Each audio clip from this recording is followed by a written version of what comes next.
What's up, everybody? Welcome back. It's JNix13, and we are coming to you from JNix13 Sports. I am here to report to you all the things that happened during Week 1 of the NFL season. A lot of matchups, a lot of good matchups, a lot of bad ones, a lot of great plays, a lot of okay plays. Let's go through them and figure out what's next for the next week of NFL. Easy peasy. Okay, so the first two teams I want to start with are the Jacksonville Jaguars and the Miami Dolphins. This game had a lot of ups and downs to it. Well, necessarily, two teams had two totally different ups and downs. Miami started off very, very slow on offense, not really being able to score much, not getting the throws down on timing. Just early season problems that you don't necessarily see from a team with a high power offense like this one. The defense was showing flashes in the beginning when it comes to Miami, but the Jaguars got a couple scores in early to go up, and they really had us thinking that Jaguars was taking that next step towards being a great team. Then going into the half, Tyreek Hill, Tua, Jalen Waddle all went into the locker room, got their minds together, had a talk, did some great things coming out of there, and ended up winning the game against the Jacksonville Jaguars. I forgot exactly what the score was. What was the score to this game? Oh, 20-17. Miami ended up winning this one 20-17. Tyreek didn't necessarily show that great skill he has is being the fastest person on the field in the beginning, but ended up coming out second half after showing exactly why he's one of the best receivers in the league. Tank Bigsby had a good game for the Jaguars. I want to say, Brian Thomas. Brian Thomas was a huge player for the Jaguars as well. Brian Thomas going against their best corner, Jalen Ramsey, was winning a lot of one-on-one situations. Just absolutely showing why he's one of the best rookies coming out of this draft, going in the first round to the Jacksonville Jaguars. He's going to have a great career ahead of him. And a team replacing Calvin Ridley, I think this is a perfect fit. Guy with a big body, easy target, can get up and down the field, very, very fast. So it's looking great for him. Gonna skip forward a little bit in this game so y'all can see a little bit of what's going on. The new fragrance. Okay, here we go. Just want to show a couple things in here that the Jacksonville Jaguars got going, but ultimately couldn't keep going. I think they get a field goal out of this, if I'm not mistaken. Yeah, they get a field goal range. They get the field goal, and from there Miami just takes over. So, yeah, Jacksonville starts off 0-1. Miami starts off 1-0. Good game. I'm going to be going through these games pretty quick because I don't want this video to be necessarily too long. Keep it in that, 20-minute range so it's not too time-consuming. You can get in, watch it, hear about your team, and get out. So, yeah, easy peasy. If you drafted Tyreek Hill in your fantasy football, great job. That's all I got to say. Next, we're going to talk about David Montgomery. David Montgomery and the Detroit Lions. Detroit Lions was a very, very, very, very surprising first game for me. Coming off of last year where they had a great season, going to the playoffs, I thought it would have been somewhat of a drop-off due to not being able to keep some of the players they had. Ross St. Brown didn't have his regular outing as he usually does. Only getting 2 catches for what exactly did he have?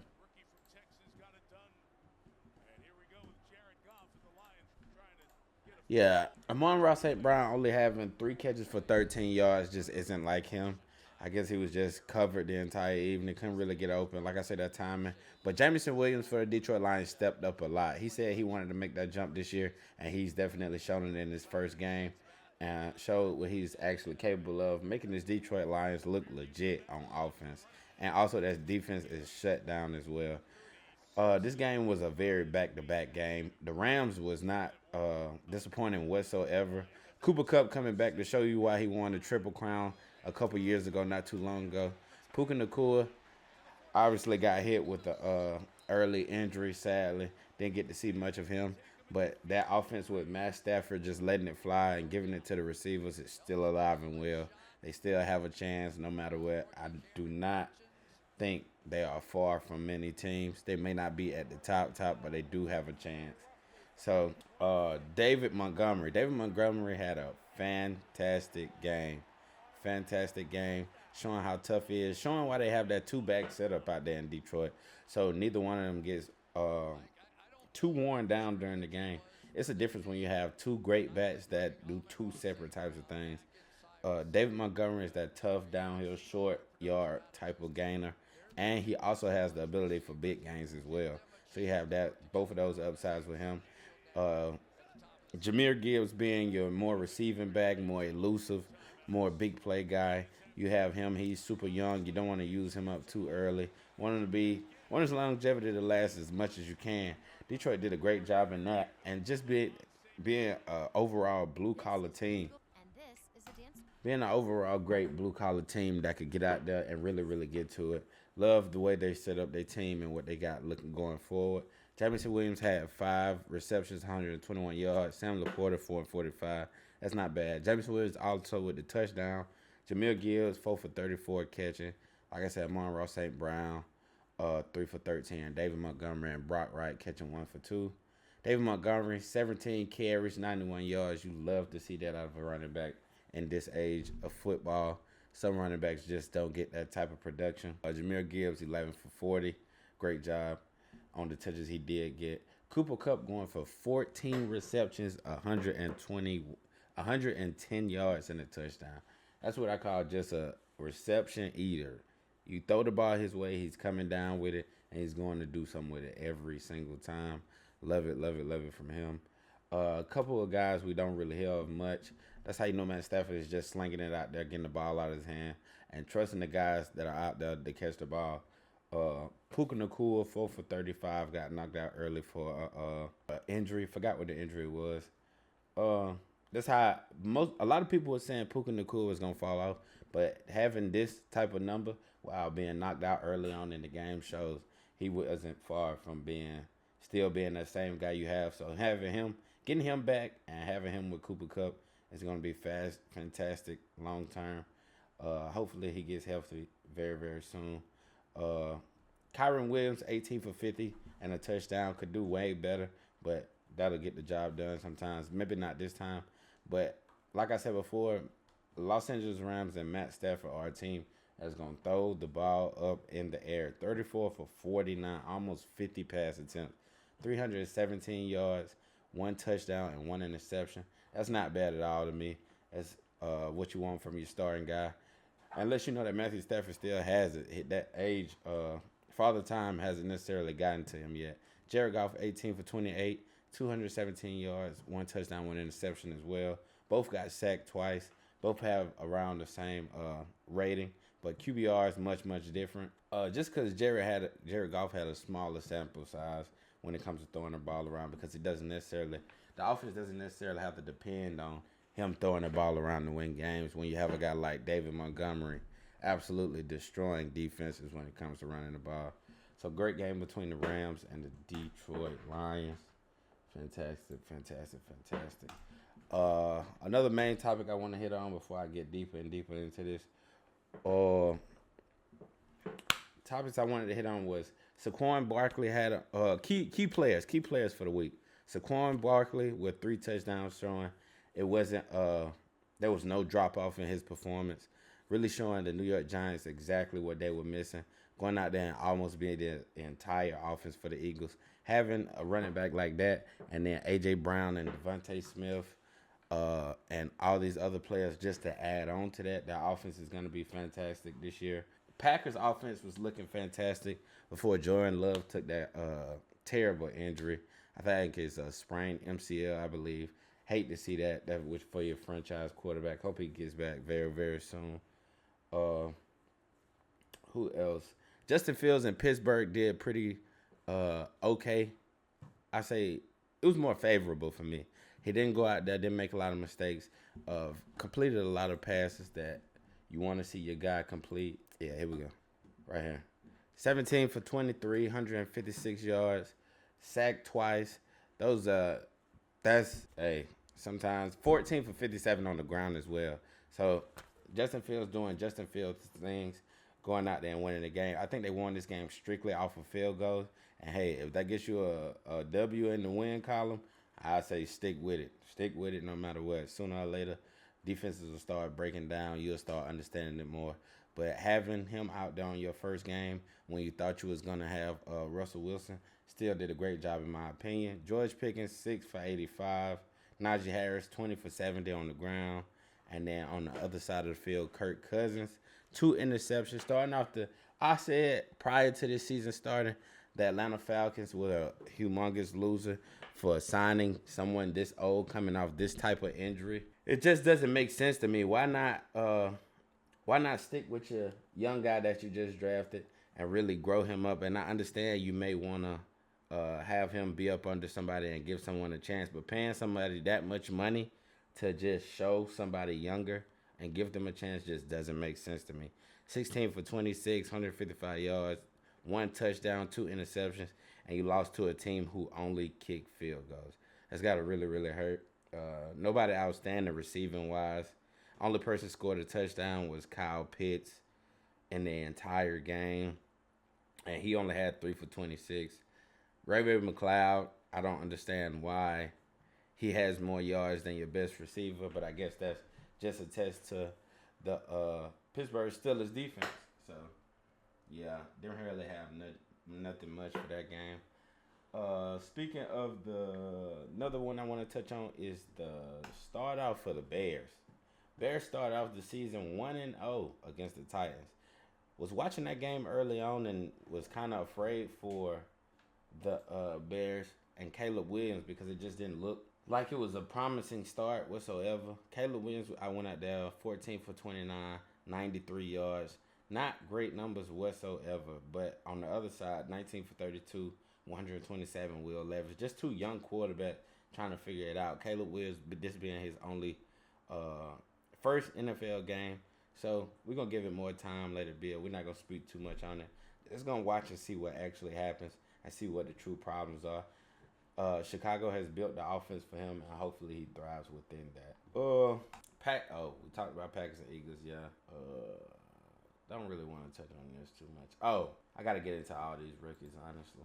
Yeah. Get into these rookies over here on this side.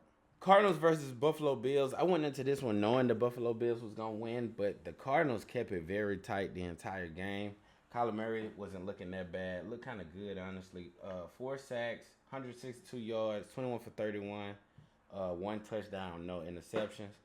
Kyler Murray showing he still got it. Starting off, like I say, take all of these things I say with a grain of salt because this is the first game of the season. Still some bumps and bruises. Got to get some stuff tailored up. Got to do them a little bit better. Just easing your way into the season. So, yeah, Josh Allen had an outstanding performance. 18 for 23, only missing 5 passes, 232 yards. That is a great outing, seeing that you don't have your number one receiver no more. And that's a lot of names that you didn't really depend on that much last year. Keon Coleman was the leading receiver, the rookie. You love to see that. I love to see a rookie receiver go out there and make something happen in that first game in the NFL. Khalil Shakir was there last year. James Cook is a reliable target for him. Mac Hollins, the shoeless warrior.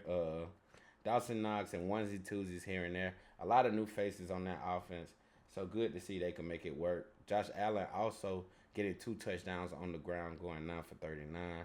Josh Allen is just an absolute tank. Hopefully he can stay away from injuries. Trying to know when to go for it, when not to. Just keep his body safe. I would really, really like to see him keep his body safe more often. James Conner, 16 for 50 on the other side. Kyler Murray also 5 for 57 on the ground. So hey, watch out for that Cardinals team. They could be I can see them being a shocker against a lot of teams in the league. Patriots and Bengals don't want to talk about it. They both suck. Texans Colts. Highlight of the game was Anthony Richardson throwing a 65-ish yard bomb off of his back foot to the end zone to Alec Pierce. Absolutely phenomenal play. Play this in the background. They'll probably get on the rest of the things that happen. Phenomenal play, but they ended up losing to the Houston Texans. Houston Texans is going to be one of those powerhouse teams again. I look for them to go just as far as they went last year. Dallas absolutely dominated the Browns in this outing. Deshaun Watson just did not look like vintage Deshaun Watson. Don't really know what's going on with him. Hope he gets it together. Would love to see the Browns have some success and get somewhere in the playoffs this year. J.K. Dobbins did a lot of great things for the Chargers. Hopefully he found the offense with his old coach Harbaugh and really make something happen. This is a play from here right here. Taking it all the way to the crib. Had some good seasons, but very injury. Not all the way to the crib. Very injury riddled seasons with the Ravens. Geno Smith still looking like he got it. I heard he was clocked at 20.97 when it comes to speed. Look at him using it right there. Just absolutely outrunning the defense for a touchdown. You'd love to see that from your quarterback, showing that tough and how much they really, really want it. Panthers still suck. Panthers suck. Had the Saints looking like the Patriots with Tom Brady back in the day. The Panthers suck. We will not speak any further on that. Happy to see Baker. Happy to see Baker still thriving with his team, Tampa Bay Buccaneers. Yes, this is just the Washington Commanders, but anytime you see Baker has been tossed around a lot in the league lately, and just glad for him to have a home where somebody believes in him. Didn't really see much from the Raiders that I could really speak on. Nothing too outstanding and whatnot. Just the Raiders being the Raiders. They still have a lot they have to work out over there. What are my other talking points? Giants, I'm a Giants fan. We are the worst team in the league by mine. Yeah. I believe no one on the... I was looking at a stat online, and it said no one on the O-line gave up a sack, and only one person gave up a pressure. One person on the O-line gave up one sack, and nobody else gave up one. And the Giants still had a terrible fucking game from their franchise quarterback that they're paying $40 million a year. So fuck them. That's all I have to say about that. Not even gonna go any further. So yeah. Lastly, 49ers Jets. Watched the game from beginning to end. Was on my seat the entire time. Really hoping the Jets could come back from that deficit. Seen a lot of flashes within it. Took it for what it was at the time. Jordan Mason. Amazing job coming out there. And the last minute situation starting and going 28 for 147 yards on one of the top defenses in the league, if not the top. Brock Purdy didn't really wow me. Got a lot of things done, and I respect that, but didn't really wow me or nothing. Aaron Rodgers looks like he's back. Hopefully he can stay off the ground. He is older, so the hits are going to mean a lot more to him, and he hasn't played a lot of ball within the last year. So hopefully they tiptoe around that. Only having 13 for 21. That's still good numbers in my eyes. But he left the game early. They brought Tyrod Taylor in. I thought that was a very, very smart decision by the New York Jets. I believe it was in like the fourth quarter around sometime with like 8 minutes left or whatnot. He got out. Breece Hall showed me some flashes. Want to see a lot more. Alan Lazard started the game off terribly. 2 drops in a row. But picked it up, as you can see. 6 for 89. On 9 targets, 2 touchdowns. Amazing job. Garrett Wilson, please change your motherfucking jersey to a tight one. You look like my goddamn 2-week-old baby brother out there. Go lift some weights. Breece Hall, 5 for 39 catching. The Jets need to catch the ball, in my opinion. Need to catch the ball, need to stop making dumb mistakes, putting themselves in bad situations. And I feel like they'll have a lot more success. Only 5 people even caught the ball. One of them is a tight end. One of them is a starting running back. The other is a backup running back. And only 2 of your receivers, your plentiful of receivers, caught everything else. So, need to figure that out immediately. But the 49ers did have the ball for a long, long time in this game. They had the ball for majority of the game. So, that's what probably led to that. Who else? Whose kicker need to be fired? Somebody kicker need to be fired. That's what I meant to say. Somebody kicker need to be fired. Oh, not in this game. Wow, I ain't gonna get on nobody's ass about that one. But yeah, winner of the week, Jordan Mason, easily to me. Being a backup, coming in, going for almost 150 yards on the ground, and then getting it reception-wise as well. Did a great, great job. Fantastic job. Did a great job. Loser of the week, the New York Giants as a motherfucking organization going out there, and getting beat 28-6 by a team who doesn't even have a fucking franchise quarterback. So yeah, best bets going forward. Let's go on to a positive note. Best bets for week 2 of the NFL. Buffalo and Miami at Miami. I see Miami winning this one. Just because they can't handle that Miami. Just because Buffalo can't handle that Miami offense. I see Tyreek Hill getting another 100-yard game here easily. Devin Achane having a 50-yard game on the ground. That would be my bet for that game. New Orleans at Dallas. Dallas absolutely curb stomped the shit out of New Orleans. I'm probably going to have to watch that because I'm in that area and that's what comes on my TV. Tampa Bay, Detroit. Detroit stomps them. Indianapolis, Green Bay. Indianapolis win because Green Bay doesn't have a quarterback. New York beats Tennessee in Tennessee. San Francisco stomps Minnesota in Minnesota. Who knows? That might even be a close game. Seattle destroys New England easily. New York loses to Washington because we suck. Los Angeles beats Carolina. Cleveland beats Jacksonville based off the defense and coming off a tough loss to Dallas. Super tough loss. Bounce back win there. Baltimore gets their first win at home of the season. Los Angeles destroys Arizona because they're just better. Matter of fact, this may be a good game to watch. This may be the game I watch at 3 o'clock. Yeah, this will be the one for sure. Pittsburgh at Denver. Pittsburgh wins because Denver entire quarterback room absolutely sucks. I don't know why this is a Monday night game. Please stop doing shit like this, NFL. Cincinnati at Kansas City. Kansas City wins, obviously. Chicago at Houston. Love to see this matchup just to watch. Chicago, get it in. See what the offense is truly like with my own eyes. But Houston wins this for sure, no problem. Appreciate everybody tuning in. I have another video coming tomorrow after the Thursday night game between Buffalo and Miami. Probably post that on Friday. Today is Wednesday. I'm finna edit this, throw it up, and get that going. I appreciate you coming through. Don't forget to like, comment, subscribe. See you later. Bye, bye, bye.